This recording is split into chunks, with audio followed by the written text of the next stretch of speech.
പോട്ട signal junction അടച്ചു. അപകട മരണങ്ങൾ തുടർക്കഥയായതോടെയാണ് സിഗ്നൽ ജംഗ്ഷൻ അടയ്ക്കണമെന്ന ആവശ്യം ശക്തമായത്. ഗതാഗത മന്ത്രി സ്ഥലം സന്ദർശിച്ചപ്പോൾ ദേശീയപാതയിലേക്കുള്ള പ്രവേശനം അടയ്ക്കാൻ നിർദ്ദേശിച്ചെങ്കിലും പരിസരവാസികളുടെ പ്രതിഷേധം അടയ്ക്കാതിരിക്കാൻ കാരണമായി.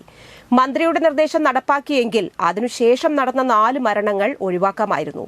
ദേശീയപാത അധികൃതരുടെയും പോലീസിന്റെയും മോട്ടോർ വാഹന വകുപ്പിന്റെയും നേതൃത്വത്തിൽ ദേശീയപാതയിലേക്കുള്ള 2 വശത്തെയും പ്രവേശനം അടച്ചു. RSS ചാലക്കുടി നഗർ ശാരീരിക് പ്രമുഖ് NA അനീഷ് മാർച്ച് 13-ാം തീയതി ഇവിടെ അപകടത്തിൽ മരിച്ചിരുന്നു. ഇതിനെ തുടർന്ന് BJPയുടെ നേതൃത്വത്തിൽ പ്രതീകാത്മകമായി സിഗ്നൽ ജംഗ്ഷൻ അടച്ചു.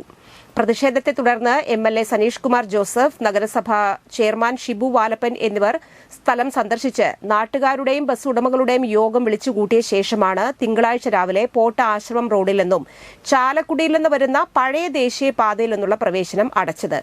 കാൽനട യാത്രക്കാർക്ക് റോഡ് മുറിച്ചു കടക്കാൻ സിഗ്നലിന്റെ സമയം കൂട്ടുന്ന കാര്യം ദേശീയപാത അധികൃതരുമായി സംസാരിച്ച് തീരുമാനിക്കുമെന്ന് ചെയർമാൻ ഷിബു വാലപ്പൻ പറഞ്ഞു. സിഗ്നൽ ജംഗ്ഷനിൽ കേന്ദ്ര സർക്കാരിൽ നിന്ന് അടിപ്പാതയ്ക്ക് അനുമതി ലഭിച്ചു കഴിഞ്ഞു. ടെൻഡർ നടപടികൾ പൂർത്തിയായി.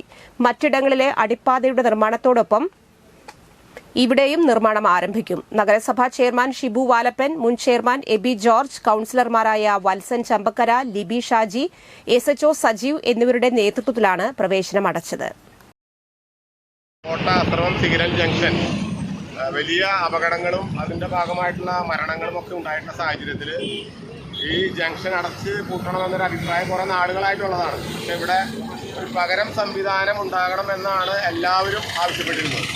അതിന്റെ അടിസ്ഥാനത്തിൽ ബഹുമാനപ്പെട്ട MLAയും MP യും മുനിസിപ്പൽ ചെയർമാനും ഒക്കെ അതുമായി ബന്ധപ്പെട്ട് നിരന്തരമായി ഇടപെട്ടതിന്റെ അടിസ്ഥാനത്തിലാണ് ഇവിടെ ഒരു അടിപ്പാത അനുവദിക്കുകയും അതിന്റെ നിർമ്മാണ പ്രവർത്തനങ്ങൾക്കുള്ള നടപടികളൊക്കെ ഇപ്പോൾ പൂർത്തീകരിച്ചിട്ടുള്ളത്. ഏറ്റവും വേഗത്തിൽ തന്നെ അതിന്റെ നിർമ്മാണം ആരംഭിക്കുമെന്ന് NHന്റെ അധികാരികൾ നമുക്ക് ഉറപ്പ്